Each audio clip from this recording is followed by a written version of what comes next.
ನಮಸ್ಕಾರ review channel ಗೆ ಸ್ವಾಗತ. ನಾನು ಸೌಖ್ಯ ಗಂಕರ್. ಈಗಾಗಲೇ ರಿವ್ಯೂ ಎಕ್ಸ್ಕ್ಲೂಸಿವ್ ಆಗಿ ನಿಮ್ಮ ಮುಂದೆ ಇಟ್ಟಿತ್ತು.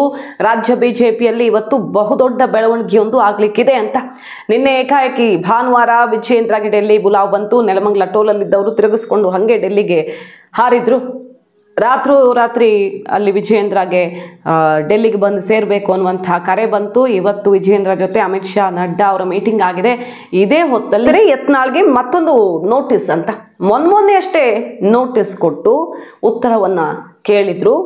ಇವರು ರಿಟರ್ನ್ ರಿಪ್ಲೈ ಕೊಟ್ಟು ಬಂದಿದ್ರು ಮತ್ತು ಯತ್ನಾಳ್ ವಿರುದ್ಧ ನೀವು ಹಿಂಗೆ ಮುಂದುವರಿಸ್ತಾ ಹೋದ್ರೆ ನಾವು ಯಾಕೆ ಕ್ರಮ ಕೈಗೊಳ್ಳಬಾರ್ದು ಅನ್ನುವಂಥ ಪ್ರಶ್ನೆಯನ್ನು ಎತ್ತಿತ್ತು ಹೈಕಮಾಂಡ್ ಶಿಸ್ತು ಸಮಿತಿಯ ಮೂಲಕ. ಈಗ ಎರಡನೆಯ ನೋಟಿಸ್ ಜಾರಿಯಾಗಿರೋದು, ಅದು ಕೂಡ ಅಂತಿಮ ಘಟ್ಟಕ್ಕೆ ಬಂದಿರುವಾಗ ರಾಜ್ಯ ಬಿಜೆಪಿಯಲ್ಲಿ ಎಲ್ಲ ಅಂತಿಮ ಘಟ್ಟಕ್ಕೆ ಬಂದಿದೆ. ಕ್ಲೈಮ್ಯಾಕ್ಸ್ ಹಂತದಲ್ಲಿ ಯತ್ನಾಳ್ಗೆ ನೋಟಿಸ್ ಕೊಟ್ಟಿದ್ದು ಕಡೆಯ ಚಾನ್ಸ್. ಇದು ಕಡೆಯ ಚಾನ್ಸ್. ಈಗಾಗಲೇ ನಾವು ಈ ಬಗ್ಗೆ ಎಕ್ಸ್ಕ್ಲೂಸಿವ್ ಆದ ರಿಪೋರ್ಟನ್ನು ನಿಮ್ಮ ಮುಂದೆ ಇಟ್ಟಿದ್ವಿ.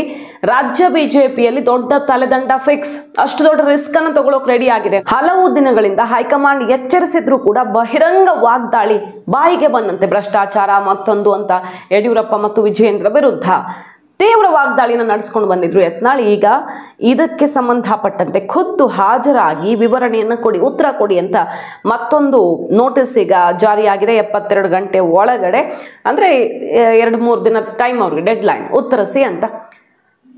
ಈ ಎರಡನೆಯ ನೋಟಿಸ್ ಸರ್ವಾಗಿದೆ ಅಂದರೆ ಅರ್ಥ ಏನು? ಇನ್ನು ಸಹಿಸ್ಕೊಳ್ಳೋಕೆ ಸಾಧ್ಯ ಇಲ್ಲ. ಕನ್ವಿನ್ಸ್ ಆಗದೇ ಇದ್ದರೆ ಉತ್ತರ ಮತ್ತು ಯತ್ನಾಳ್ ಅವರ ಮುಂದಿನ ನಡೆ, ಹೈಕಮಾಂಡ್ ತನ್ನ ನಿರ್ಧಾರವನ್ನು ಈಗಾಗಲೇ ಎಲ್ಲ ರಾಜ್ಯದ ನಾಯಕರಿಗೂ ಸೂಕ್ಷ್ಮವಾಗಿ ಕಳಿಸಿರುತ್ತೆ ಮತ್ತು ಡೆಲ್ಲಿಯಲ್ಲೇ ಇವರು ಬೀಡು ಬಿಟ್ಟಿದ್ದಾರೆ. ಡೆಲ್ಲಿಯಲ್ಲಿ ಆಗ್ತಿರೋ ಬೆಳವಣಿಗೆಗಳ ಬಗ್ಗೆ ಇವ್ರಿಗೆ ಮೆಸೇಜ್ ಸಿಕ್ಕಿರುತ್ತೆ. ಅದಾದ ಮೇಲೆ ಇವರ ನಡೆ ಏನು ಅನ್ನೋದು ಬೇಕಲ್ಲ. ಯಾಕಂದರೆ ಯತ್ನಾಳ್ ವಿಜಯೇಂದ್ರ ಮುಂದುವರಿಯೋದಾದರೆ ನಮ್ಮ ದಾರಿ ನಮಗೆ ಅನ್ನೋ ತನಕ ಓಪನ್ ಚಾಲೆಂಜನ್ನು ಹಾಕಿದ್ದಾರೆ. ಒಂದು ರೀತಿಯಲ್ಲಿ ಹೈಕಮಾಂಡ್ ನಾಯಕರಿಗೆ, ರಾಜ್ಯ ಉಸ್ತುವಾರಿಗೇನೆ ಓಪನ್ ಚಾಲೆಂಜ್ ಹಾಕಿದ್ದಾಗಿದೆ. ಸೊ ಅಂತಿಮವಾಗಿ ಒಂದು ಚಾನ್ಸ್, ಈ ನೋಟಿಸ್ ಅನ್ನೋದು ವೆರಿ ಕ್ಲಿಯರ್ ಆಗಿದೆ. ಯತ್ನಾಳ್ ಅವರ ವಿರುದ್ಧ ಅತಿ ದೊಡ್ಡ ಕ್ರಮ, ಯತ್ನಾಳ್ ಬಣ ಊಹಿಸದಂಥ ಕ್ರಮ. ಯಾಕಂದ್ರೆ ಯತ್ನಾಳ್ ಕಳೆದ 2-3 ವರ್ಷಗಳಿಂದ ಬಿಜೆಪಿಯಲ್ಲಿ ಪ್ರಬಲರಾಗಿ ಬೆಳೆದಿದ್ದಾರೆ, ಅದರಲ್ಲಿ ಎರಡನೇ ಮಾತಿಲ್ಲ. ಪಂಚಮಸಾಲಿ ಬಲವನ್ನು ಪಡ್ಕೊಂಡಿದ್ದಾರೆ, ಅದರಲ್ಲೂ ಡೌಟ್ ಇಲ್ಲ. ಹಾಗಾಗಿ ಏನೇ ಆದರೂ ಕೂಡ ತನ್ನ ಕಳ್ಕೊಳ್ಳಲ್ಲ ಹೈಕಮಾಂಡ್ ಅನ್ನುವಂಥ ನಂಬಿಕೆಯಲ್ಲಿರುವಂಥ ಯತ್ನಾಳ್ಗೆ ಅತಿ ದೊಡ್ಡ ಆಘಾತ ಎದುರಾಗುತ್ತಾ ಅನ್ನುವಂಥ ಬೆಳವಣಿಗೆ ಈಗ ಆಗ್ತಿದೆ. ಡೆಲ್ಲಿಯಿಂದ ಡಬಲ್ ಶಾಕ್. ಯಾಕೆ ಅದನ್ನು ಹೇಳ್ತಾ ಹೋಗ್ತೀವಿ. ಒಂದು ಕಡೆ ನೋಟಿಸ್ಸು, ಹೈಕಮಾಂಡ್ ಕಟ್ಟುನಿಟ್ಟಿನ ಕ್ರಮಕ್ಕೆ ಮುಂದಾಗ್ತಿರೋದ್ರ ಸುಳಿವು ಇದು. ಮತ್ತೊಂದು ಕಡೆಗೆ ಯಾರೀಗ ಯತ್ನಾಳ್ ಬೆನ್ನಿಗೆ ನಿಂತಿದ್ರಲ್ಲ ಪ್ರಭಾವಿಗಳು, ಹಿರಿಯರು, ಅವರು ಕೈ ಕೊಟ್ಟಿದ್ದಾರೆ. ಜಂಟಿಯಾಗಿದ್ದ ಯತ್ನಾಳ್, ತನ್ನ ಬಲವನ್ನು ಹೆಚ್ಚಿಸಿಕೊಂಡಿದ್ದ ಯತ್ನಾಳ್ ಈಗ ಮತ್ತೆ ಒಂಟಿಯಾಗುವ ಪರಿಸ್ಥಿತಿ. ಎಲ್ಲ 1 by 1 ಡೀಟೇಲ್ಸನ್ನು ಕೊಡ್ತಾ ಹೋಗ್ತೀವಿ. ಸೋಮಣ್ಣನವರ ಮೂಲಕವೂ ಕೂಡ ಕಿವಿ ಹಿಂಡಿಸುವ ಪ್ರಯತ್ನ ಆಗಿದೆ. ಮಿಸ್ ಮಾಡಿದ್ರೆ ನಮ್ಮ ಚಾನಲ್ನ ಸಬ್ಸ್ಕ್ರೈಬ್ ಮಾಡಿ, ನಿಮ್ಮ ಅಭಿಪ್ರಾಯ ಕಮೆಂಟ್ ಮಾಡಿ ತಿಳಿಸಿ. ಎಸ್ ವೀಕ್ಷಕರೇ, ಸೋಮಣ್ಣವ್ರಿಗೂ ಕೂಡ ಹೈಕಮಾಂಡ್ ಒಂದು ಮೆಸೇಜನ್ನು ಕೊಟ್ಟಿದೆ. ಸೋಮಣ್ಣವರು ಈಗ ಲಿಂಗಾಯತ ನಾಯಕರ ಮೀಟಿಂಗ್ ಆಗ್ತಿದೆ, ಎಲ್ಲ ಆಗ್ತಾ ಇದೆ. ಸೋಮಣ್ಣವ್ರಿಗೂ ಒಂದಿಷ್ಟು ಅಸಮಾಧಾನ ಇರಬಹುದು. ಸೋಮಣ್ಣವರೇ ಅಧ್ಯಕ್ಷರಾಗಲಿ ಎನ್ನುವ ಕೂಗು ಕೂಡ ದಿಢೀರಂತ ಎದ್ದಿದೆ. ಬಟ್ ಸೋಮಣ್ಣವ್ರು ಎಲ್ಲೂ ಓಪನ್ ಆಗಿ ಇದ್ರ ಬಗ್ಗೆ ಹೆಚ್ಚಿನ ಪ್ರಮಾಣದಲ್ಲಿ ಮಾತಾಡ್ತಿಲ್ಲ. ಒಂದು ಸೈಡ್ ತಗೊಂಡಂಗೆ ಬಹಿರಂಗವಾಗಂತೂ ಹೆಚ್ಚಿಗೆ ಅಂತಹ ಸುಳಿವನ್ನು ಕೊಡ್ತಿಲ್ಲ. ಈ ಹೊತ್ತಲ್ಲಿ ಯತ್ನಾಳ್ ಅವರ ಬಗ್ಗೆ ಸೋಮಣ್ಣವ್ರಿಗೊಂದು ಮೆಸೇಜ್ ಬಂದಿದೆ. ತಕ್ಷಣ ಯತ್ನಾಳ್ ಅವರನ್ನು ನೀವು ಸರಿ ಮಾಡ್ತೀರಾ ನೋಡಿ, ಒಂದು ಚಾನ್ಸ್ ಇದೆ, ಸರಿ ಮಾಡ್ತೀರಾ ನೋಡಿ ಅಂತ ಡೆಡ್ ಲೈನ್ ಕೊಟ್ಟು ಸೋಮಣ್ಣ ಅವ್ರಿಗೂ ಒಂದು ಟಾಸ್ಕ್ ಕೊಟ್ಟಿದ್ದಾರೆ ಅಂತ. ಯತ್ನಾಳ್ಗೆ ನೋಟಿಸ್ ಕೊಟ್ಟು ಮುಂದಿನ ಹೆಜ್ಜೆ ಇಡೋದಕ್ಕೆ ರೆಡಿಯಾಗಿದೆ ಈಗ ಹೈಕಮಾಂಡ್ ಅನ್ನೋದು ವೆರಿ ಕ್ಲಿಯರ್. ಈಗಾಗಲೇ ನಾವು ಬೆಳಗಿನ ರಿಪೋರ್ಟ್ ಮಾಡಿದ್ವಿ. ಡೆಲ್ಲಿಯಿಂದ ಎನಿ ಟೈಮ್ ರಾಜ್ಯದ ಹೊಸ ಅಧ್ಯಕ್ಷ ಅಂದರೆ ಇರೋರು ಮರು ಆಯ್ಕೆ ಆಗಬಹುದು ಅಥವಾ ಯಾವುದೇ ರೀತಿಯಲ್ಲಿರಬಹುದು. ಡೆಲ್ಲಿಯಿಂದನೇ ಘೋಷಣೆ ಆಗೋದಕ್ಕೆ ಕೌಂಟ್ ಡೌನ್ ಶುರುವಾಗಿದೆ. ಎನಿ ಟೈಮ್ ಘೋಷಣೆ ಆಗಬಹುದು ಅಲ್ಲಿಂದಾನೆ ಅಂತ. ಈ ಹೊತ್ತಲ್ಲಿ ಯತ್ನಾಳ್ ಆ್ಯಂಡ್ ಟೀಮ್ಗೆ ಶಾಕ್ ಎದುರಾಗಿರೋದು. ಒಂದು ಕಡೆ ಯತ್ನಾಳ್ ಓಪನ್ ಆಗಿ ಕಾಣಿಸ್ತಾರೆ, ಆದರೆ ಯತ್ನಾಳ್ ತರಾನೇ ವಿಜಯೇಂದ್ರ ವಿರುದ್ಧ ದೊಡ್ಡ ಮಟ್ಟದಲ್ಲಿ ರಣತಂತ್ರ ರೂಪಿಸಿದ್ದು, ಕತ್ತಿ ಮಸ್ತಿದ್ದು ಇನ್ನೊಬ್ಬ ನಾಯಕ ಅನ್ನುವಂಥ ವಿಚಾರ ಈಗ ಕೇಳಿ ಬರ್ತಿದೆ. ಬೇರೆ ಯಾರು ಅಲ್ಲ, ಬಸವರಾಜ ಬೊಮ್ಮಾಯಿ ಅವರು. ಒಂದು ಬೇಸರ ಇರಬಹುದು, ಅವ್ರ ನಾಯಕತ್ವದಲ್ಲಿ ಬಿಜೆಪಿ ಮುಗ್ಗರಿಸ್ತಲ್ವ ಕಳೆದ ಎಲೆಕ್ಷನ್ನಲ್ಲಿ. ಆರೋಪ ಏನು? ಯಡಿಯೂರಪ್ಪ ಆ್ಯಂಡ್ ಟೀಮ್ ವಿಜಯೇಂದ್ರ ಒಳ ಇಟ್ಕೊಟ್ರು, ಹಲವು ಕಡೆ ಸೋಲೋ ರೀತಿ ಮಾಡಿದ್ರು, ತಮಗೆ ಅನ್ಯಾಯ ಆಯಿತು ಅನ್ನೋ ಕಾರಣಕ್ಕೆ ಹಿಂಗೆ ಮಾಡಿದ್ರು ಅಂತಲೇ ಆರೋಪ ಅಲ್ವಾ. ಸೊ ಬೊಮ್ಮಾಯಿ ಅವ್ರಿಗೂ ನನ್ನ ನಾಯಕತ್ವದಲ್ಲಿ ಇನ್ನಷ್ಟು ಸೀಟ್ಸ್ ಬರ್ತಿತ್ತು, ತನಗೆ ಹಿನ್ನಡೆ ಆಗೋ ಥರ ಮಾಡಿದ್ರು ಅನ್ನೋ ಸಿಟ್ಟು, ಇನ್ಯಾವ ಸಿಟ್ಟೋ ಗೊತ್ತಿಲ್ಲ. ಯಡಿಯೂರಪ್ಪ ಬಣ್ಣದವರೆಲ್ಲ ಹೇಳೋದೇನೋ ಅವ್ರಿಗೆ ಮುಖ್ಯಮಂತ್ರಿ ಕುರ್ಚಿ ಸಿಗೋ ರೀತಿ ಆಗಿದ್ದು ಯಾರಿಂದ, ಅದನ್ನೇ ಮರ್ತು ಬಿಟ್ಟಿದ್ದಾರೆ ಬೊಮ್ಮಾಯಿ ಅವರು ಅಂತ. ಅದೆಲ್ಲ ವಾದ ಪ್ರತಿವಾದ, ಅಲ್ಲಲ್ಲೇ ಕೆಸರು ಚಾಟ ಇರೋದೆ. ಬಟ್ ವಿಜಯೇಂದ್ರ ವಿಚಾರದಲ್ಲಿ ಆಗ್ತಿರೋದು ನೋಡಿ. ಬೊಮ್ಮಾಯಿಯವರ ವಿರುದ್ಧವೇ ಮೊನ್ನೆ ಸಿಡ್ದೆದ್ದಿದ್ದಾಯ್ತಲ್ವ. ಕೊನೆಗೆ ಬೊಮ್ಮಾಯಿಯವ್ರು ನಾನು ಯಾರು ಬಣನೂ ಅಲ್ಲ, ಯಾವುದೂ ಇಲ್ಲ, ಪಕ್ಷಕ್ಕೆ ಒಳ್ಳೇದಾಗಲಿ ಅಂತ ಯೋಚನೆ ಮಾಡೋನಷ್ಟೇ ಅಂತೆಲ್ಲ ಹೇಳಿದ್ರು. ಬಟ್ ವಿಜಯೇಂದ್ರ ಆ ಹಂತಕ್ಕೆ ಸಿಟ್ಟು ಮಾಡಿ ನೇರ ಮುಖದ ಮೇಲೆ ಸೀನಿಯರ್ಸು ತಟಸ್ಥ ಬಣ ಅಂತ ಇರೋರಿಗೆ ಅಷ್ಟು ಗೊತ್ತಾಗಲ್ವ, ಯಡಿಯೂರಪ್ಪನವರನ್ನ ಬಾಯಿಗೆ ಬಂದಂಗೆ ಬೈತಾ ಇದ್ರು, ನೀವು ಬಾಯಿ ಮುಚ್ಕೊಂಡಿರ್ತೀರಿ ಅಂದ್ರೆ ಅದು ತಪ್ಪಲ್ವಾ ಅನ್ನೋ ರೀತಿ ಅಟ್ಯಾಕ್ ಮಾಡಿದ್ರಲ್ವ. ಆ ಬಾಣ ನೇರವಾಗಿ ಬೊಮ್ಮಾಯಿಯವ್ರ ಕಡೆಗೆ ಹೋಗಿದ್ದು ಅನ್ನೋದು ಕ್ಲಿಯರ್ ಆಗಿ ಕಾಣಿಸ್ತಾ ಇತ್ತು. ಬೊಮ್ಮಾಯಿಯವರು ಹೈಕಮಾಂಡ್ ಮಟ್ಟದಲ್ಲಿ ಬಹಳ ಪ್ರಯತ್ನ ಮಾಡಿದ್ದಾರೆ, ವಿಜಯೇಂದ್ರ ಇಳಿಸುವಂತೆ ಮಾಡುವ ಪ್ರಯತ್ನ ಸಿಕ್ಕಾಪಟ್ಟೆ ಆಗಿದೆ ಅನ್ನೋದು ವಿಚಾರ. ಯಾವ ಥರ ಲಿಂಗಾಯತ ನಾಯಕರನ್ನ ಒಗ್ಗೂಡಿಸಿ ವಿಜಯೇಂದ್ರ ಕೆಳಗಿಳಿಸೋದು.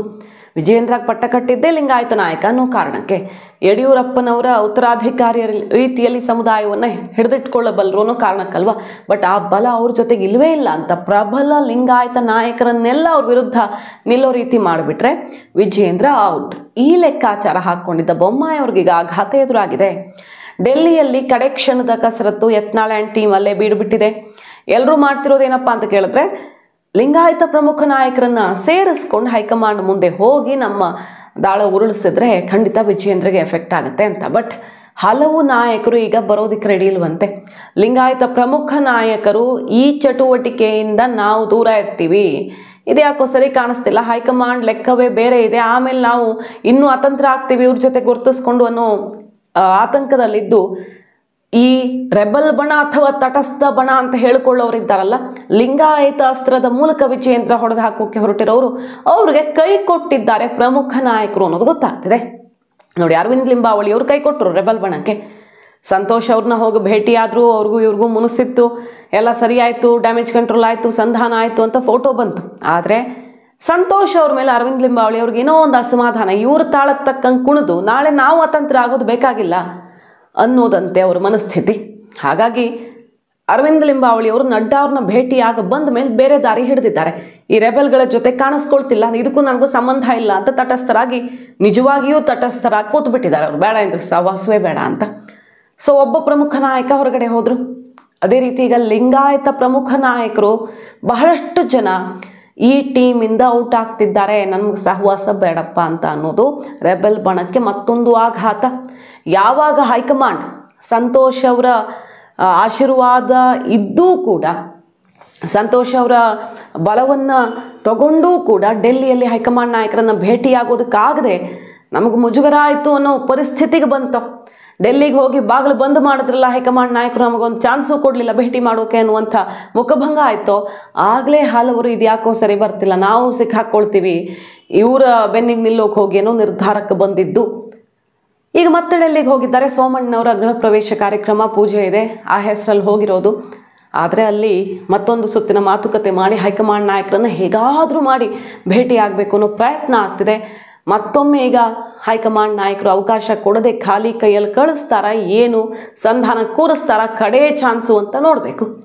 ಈಗ ತಲೆನೋವಿರೋದು ಎಲ್ಲಿ ಅಂತ ಕೇಳಿದ್ರೆ, ವಿಜಯೇಂದ್ರ ಘೋಷಣೆ ಬಹುತೇಕ ಫಿಕ್ಸ್, ಇವತ್ತು ನಾಳೆ ಅಷ್ಟೊತ್ತಿಗೆ ಮರು ಆಯ್ಕೆ ಅಂತ ಘೋಷಣೆ ಆದರೂ ಅಚ್ಚರಿ ಇಲ್ಲ ಅಂತ ಕೇಳಿ ಬರ್ತಿರೋದು. ಆದರೂ ಒಂದು ಟೆನ್ಷನ್ನು, ಈ ಕಥೆ ಏನು ಮಾಡೋದು, ಈ ರೆಬಲ್ಗಳ ಕಥೆ ಏನು ಮಾಡೋದು?